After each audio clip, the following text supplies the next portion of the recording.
Let's pray and we'll jump in. Father, thank you for this morning. Thank you for each and every one that's able to be a part of our second service. God, thank you for your presence. Thank you that your Son, Jesus Christ, is our living hope.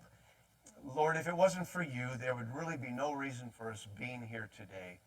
It would just be a vain religious exercise. But I thank you that because you were buried and you rose again on the third day, you died for our sins as the only acceptable sacrifice. We now have a living relationship with you. And so we're able to worship you in spirit and in truth, knowing that you're the Almighty, the God who hears, the God who sees, the God who knows what's going on, and the God who loves to have a relationship with his creation. So, Father, thank you for making it possible for sinners to be saved, to be forgiven, for us to be able to enter into a living relationship with you. We give you praise for that today. And we pray as we open your word that you would speak into each of our lives. Give us ears to hear and hearts to receive what you have for us today. And then a willingness in the week ahead to flesh it out so that we'll be an example for you, a herald for you to those that are around us today. We love you. Thank you for your great love for us. In Jesus' wonderful name, and God's people said, amen. How many of you, just to start with a question this morning, have ever been chased during a friendly game of tag or captivated by a tense movie scene where someone fled in terror? Ever been there in either one of those? Now, if you say I was being chased yesterday in tag, I might be a little concerned. I'm thinking more of childhood. But we're familiar with this idea. Maybe you've actually experienced the uneasy sensation of being followed late at night. If you've ever been there, that's unsettling, to say the least. Unless the person pursuing you is trustworthy. And if they are, that's a game changer. Last Sunday, John King, from what I heard, highlighted the terrible storm that Jesus' disciples were enduring while he slept in the stern of their boat. John also spoke about thriving rather than shriveling in fear, of manifesting living faith rather than little faith when circumstances overwhelm. Case in point, our current struggle with a certain virus. Have you heard about it? The COVID-19 pandemic has caused quite an anxiety pandemic among many people, notes Greg Griffin, Executive Director of TGIW. And that does not stand for Thank God It's Wednesday. He continues, Time magazine made a recent statement that before the current pandemic hit our shores, America was already clinically an anxious place. And then he adds, there are a lot of people today who are overly anxious about this coronavirus outbreak. They're almost paralyzed with fear. Then there are those who are beyond nonchalant about it to an equally dangerous extreme. There is a balance or a tension that needs to be found. There is no reason, capital N, capital O, for us to fear. Certainly not if you know Christ personally. You might be scared, but being afraid and being fearful are two different things. You can be afraid of something, but still operate in a spirit of faithfulness and obedience, knowing that our God is in control. Now, based on what Greg shared, or is sharing, and what John shared last Sunday, it sounds like they're on the same page. They're delivering the same message. Or, Greg continues, you can let fear consume you and paralyze you to the point of trusting in your circumstances and not trusting in the God who controls all circumstances. I'm reminded of Solomon's stark contrast between two kinds of people. Here it is. The wicked flee or run when no one pursues. But the righteous are what? They're bold, they're self-confident as a lion. The wicked are the godless or those in possession of a guilty conscience. And what do you tend to do when you have a guilty conscience? You're always given the backwards glance. You're looking behind to see who or what is following you, legitimate or otherwise. The righteous, on the other hand, or the godly, they avoid that kind of panic, and it's based on their right standing with God. They're not only walking in the light with God, they're getting along with their fellow man. And so this enables them to live bold or confident lives. When there's nothing to hide, there's no reason to what? Flee. Say it with me. Amen. That's why I put that on the slide. Aren't the slides getting clever? There's little teasers to help you out here. According to Solomon, the righteous, he says, are like young, fierce lions. When's the last time you saw any lion back down? Have you ever seen that? Any Jurassic Park fans here? You love the Jurassic series? All the dinos, you know. And remember that scene where T-Rex is doing his thing after escaping and he's just, you know, just living large? But there was a lion at a zoo, and the lion's up top on this mountain perch, and T-Rex comes up and just goes, it does its thing, and the lion doesn't even flinch, right back at him. Well, who's going to win that bout? T-Rex is going to win it, but the lion didn't care. Give me what you got. Lions don't back down, and the righteous are like that. They're bold. They're self-confident as a lion. In the fear of the Lord, in reverence for Yahweh, there is strong confidence. Solomon declares in Proverbs 14, and the Lord's children will have a place of refuge. And David agrees with all of this. Look at what he says. The Lord is my light and my salvation. Whom shall I fear? Go ahead, bring them out. Who should I be afraid of with God as my light? The Lord is a stronghold of my life. Of whom shall I be afraid? When evildoers assail me to eat up my flesh, my adversaries and foes, guess what? It is they who stumble and fall. David's earthly confidence was secure based upon the eternal stronghold of his life. No matter the foe, he would not fear, because his salvation, his deliverance rested on and in the Lord. I'm going to stand tall no matter what or who threatens me. David could say that. But here's the question confronting us. Can we? Will we stand tall regardless of who threatens us? Well, your answer and mine largely depends on our relationship with the Lord. Where is that today? Our relationship with the Lord. It also depends on whether our pursuers are trustworthy or not. Well, what do I mean? David's going to explain as we resume our exploration of Psalm 23. And you're saying, wait a minute, we're still in Psalm 23? Yes, we are. We've got another verse to cover. We're almost there. So take your Bibles and turn with me to Psalm 23. Wonderful psalm, where David verbalizes a deep appreciation and affection for his heavenly shepherd. And this Song of Songs, as an extra bonus, an added bonus, illustrates for us 7 of God's Old Testament compound names. And we've been using this psalm as a springboard for those names. They each begin with Jehovah or Yahweh. And so I'd like to just review them quickly for you. But Psalm 23, beginning with verse 1. David writes, the Lord is my shepherd, Jehovah Ra'ah, the Lord my shepherd. I shall not want or lack. He's Jehovah Jireh, the Lord who provides. He makes me to lie down in what kind of pastures? Green pastures. How's your lawn looking today? Mine's getting really dry and brown because we're in a drought. We haven't received the rain that we need. Now, part of me doesn't mind because I haven't had to mow it, but now it needs to be done. I'll be doing it tomorrow, but it's going to go a lot quicker because it's just not that tall and it's rather dry. It'll cut very easily. Well, God doesn't make us lie down in those kinds of pastures. He makes us lie down in green pastures. He leads me beside the still waters.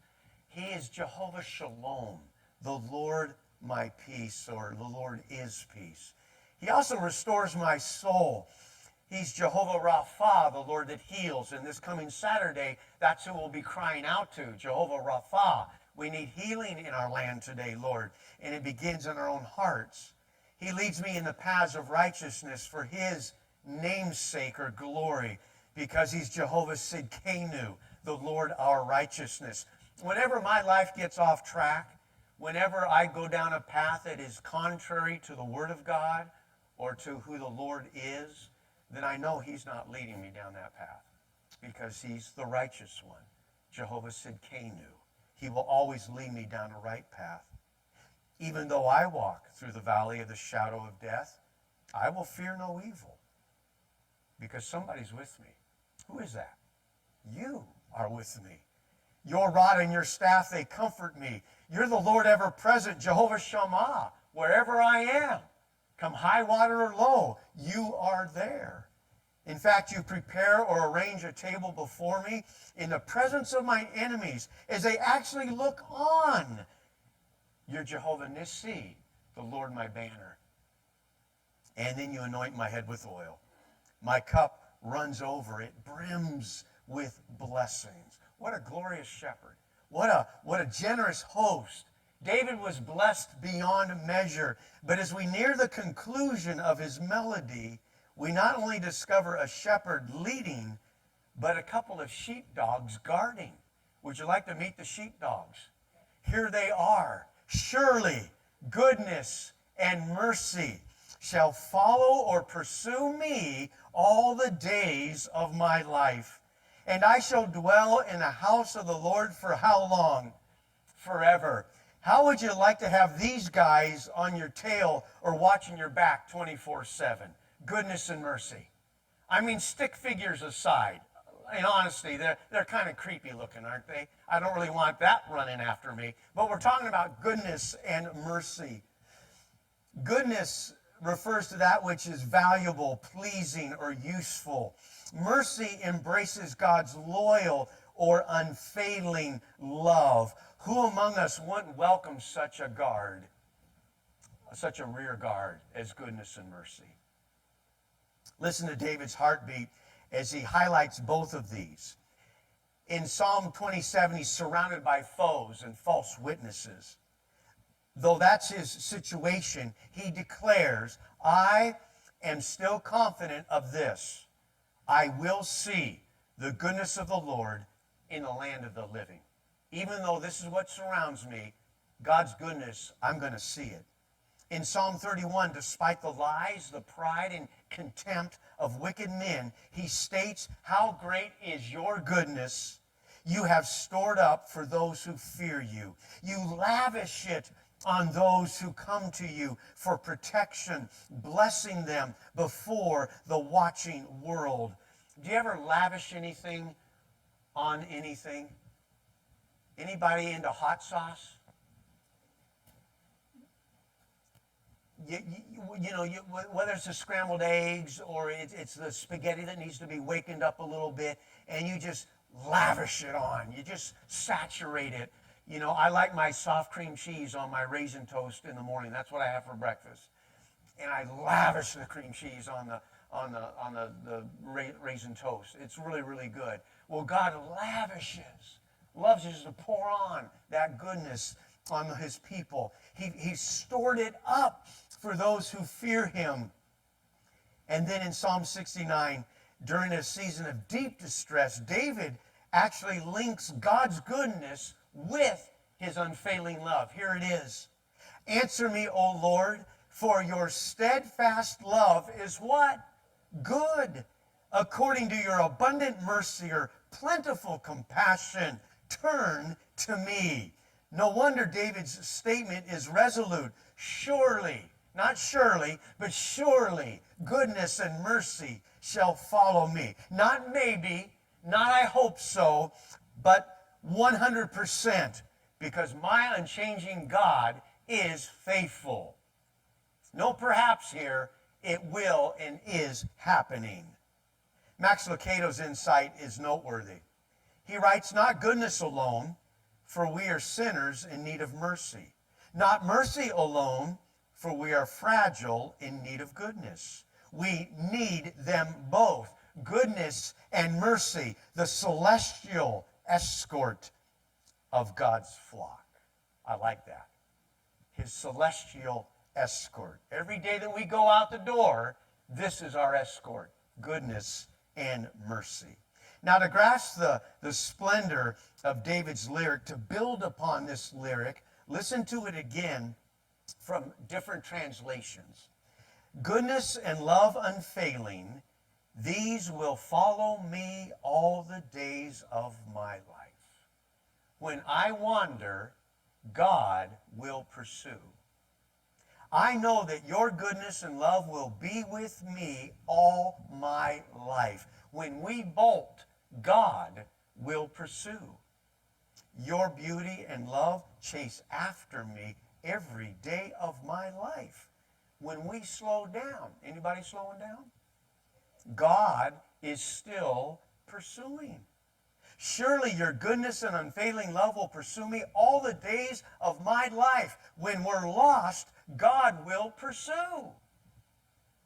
May I ask a question? Thank you, Marcia. Who or what is pursuing you today?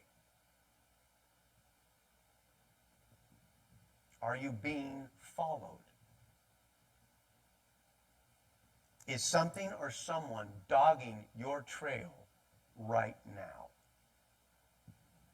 Different things shadow different people, though some are hard to shake. Some are more difficult to lose. Old lies. Chronic worry. Past failures. Anybody got one of those on your record? An injustice or bad memory. Not to mention trepidation over tomorrow or fear of the future. Tragically, when yesterday's anxiety or tomorrow's worry take over, we stop enjoying the present where we live. This is the present. Yesterday is past, tomorrow has yet to be. We're living in the present. But when those two things take over, we stop thriving in the present. How much better to boldly greet each new day with the familiar presence of God's faithful sheepdogs. Goodness, mercy, here boys, come on, let's get going. You know, Rudy, every morning when we get up, is just thrilled to see us again. It's like he hasn't seen us for over a year. He sleeps in our room. He's not on the bed because he's too honking big, but he's on his own little bed in the room beside us. And he's a teenager years right now, so he doesn't get out as quickly as he used to. But the first thing we're up, he's right there and just big grin on his face and can't wait to be scratched. And it's a new day. It's a new day. And that's how God's goodness and mercy is each and every day of our lives. We wake up and there they are.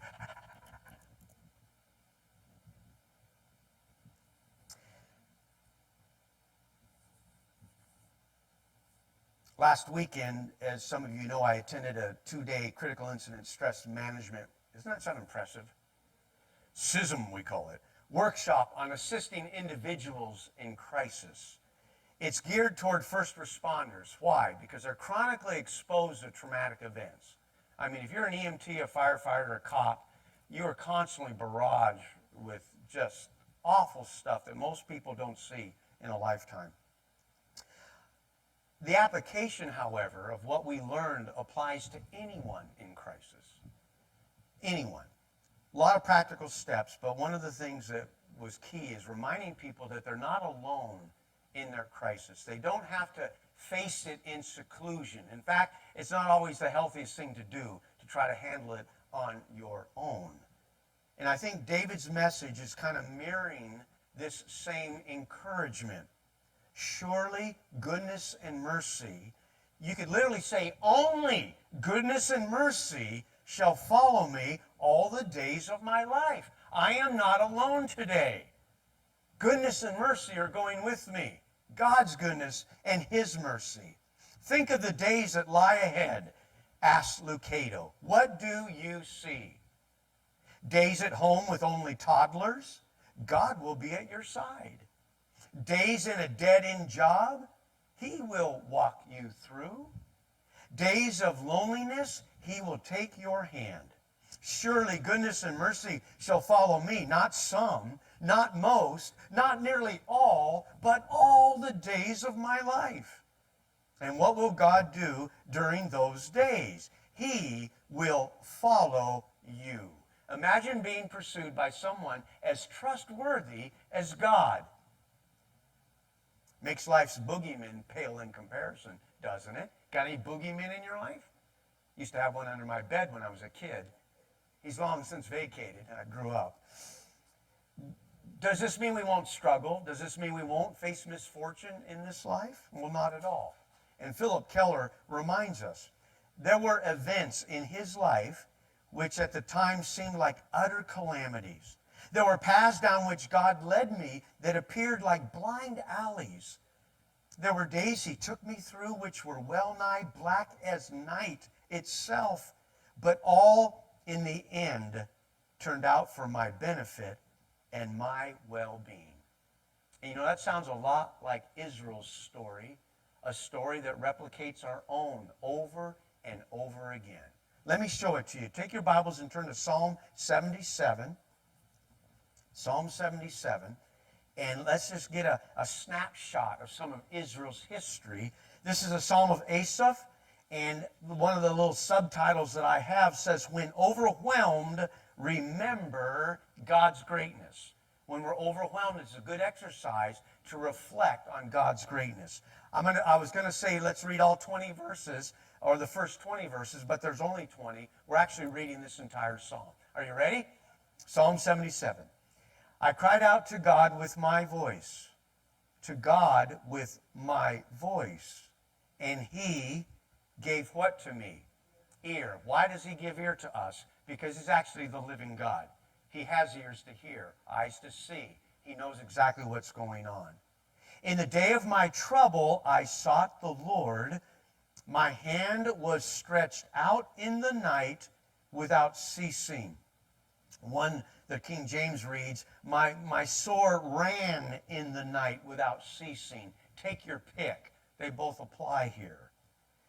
My soul refused to be comforted. He's in a tough spot right now. I remembered God and was troubled. I complained and my spirit was overwhelmed. Do you ever feel this way? You ever complain to God? And then he says, Selah. I'm going to pause and reflect on this. Verse 4, you hold my eyelids open. I am so troubled that I cannot speak.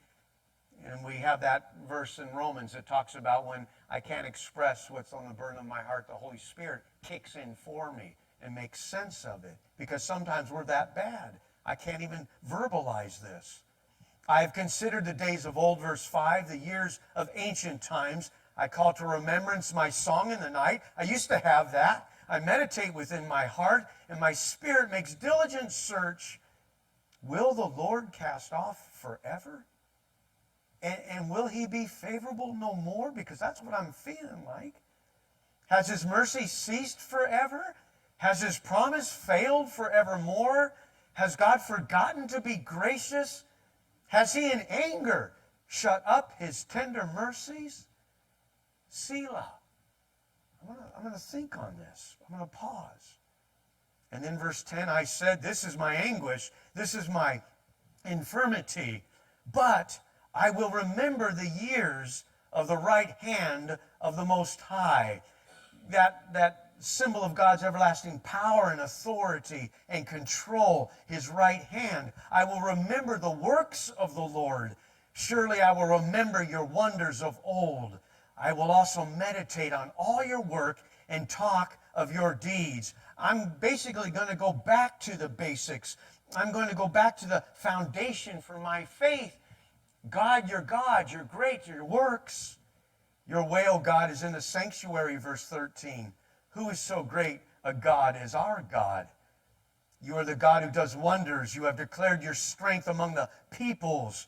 You have with your arm redeemed or saved your people, the sons of Jacob and Joseph, Selah. The waters saw you, O God. The waters saw you. They were afraid. The depths also trembled. The clouds poured out water. The skies sent out a sound. Your arrows also flashed about. The voice of your thunder was in the whirlwind. The lightnings lit up the world. The earth trembled and shook. This was the divine display of God's power pre and post Israel's exodus from Egypt. And then verse 19, your way was in the sea. It was visible. Your way was in the sea. Your path was in the great waters. As you were parting the waters of the Red Sea, it was visible. And your footsteps were not known. What? It was visible and yet unseen. You led your people like a flock by the hand of Moses and Aaron. Who among us ever looks forward to being led by God through the depths of the sea or mighty waters? Oh boy, I can hardly wait for that day. In the aftermath, we're able to look back on God's miraculous intervention with thanksgiving. This is great. He just brought us through the Red Sea. What a miracle. But the front end is a different monster altogether. Before those waters parted, with the Egyptians hot on their trail, coming at them, we're doomed. What's going to happen here? Terrifying. But post, after all the Egyptians are wiped out, they sing and dance to God's glory. What a blessing to know that regardless of tomorrow, we're being pursued by God's goodness and mercy today. Is that not a blessing? Doesn't matter what's coming tomorrow down the pike. What I'm going to face today, right now, in this moment, I'm being pursued by God's goodness and mercy. But here's the conundrum. Do we believe it? Do I, in the moment, believe it? Am I convinced and living in light of it?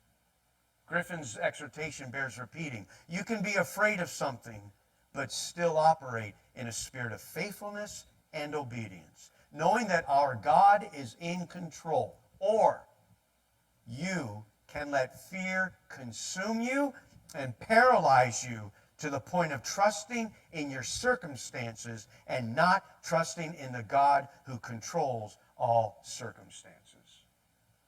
So where are you this morning? Which perspective best describes your walk with the Lord? Obedient faith or paralyzing fear? Which one does God want us to enjoy? Obedient faith. What if I told you there was a formula for determining your answer? Would you like to know what it is? Come back next Sunday, I'll tell you. No, I won't do that to you. Here's what Keller offers in his book, A Shepherd Looks at the 23rd Psalm. The only real practical measure of my appreciation for the goodness and mercy of God to me is the extent to which I am in turn prepared to show goodness and mercy to others. Is that not good? If I am unable to forgive and extend friendship to fallen men and women, then it is quite certain I know little or nothing in a practical sense of Christ's forgiveness and mercy to me. It is this lack of love among Christians which makes the church an insipid, lukewarm institution.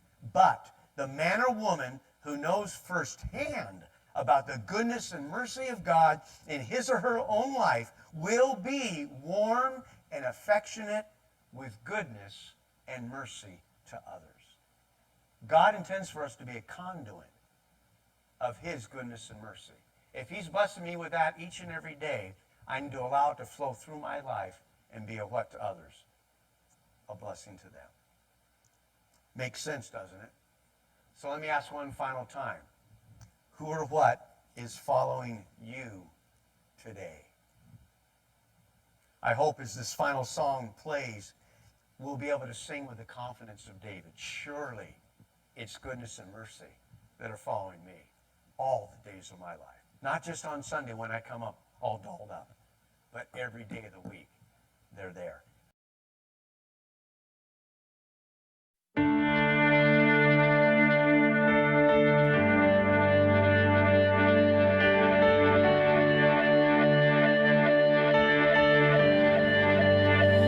How great the chasm that lay between us, how high the mountain I could not climb. In desperation I turned to heaven and spoke your name into the night. Then through the darkness your loving kindness tore through the shadows of my soul. The work is finished, the end is written. Jesus Christ, my living hope.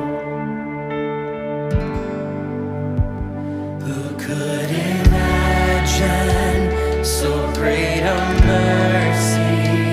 What heart could fathom such boundless grace? The God of ages stepped down from glory to wear my sin and bear my shame. The cross has spoken, I am forgiven. The King of Kings calls me his own. Beautiful Savior, I'm yours forever. Jesus Christ, my living hope. Hallelujah, praise the one who set me free. Hallelujah, death has lost its grip on me. You have broken every chain. There's salvation in your name, Jesus Christ, my living hope.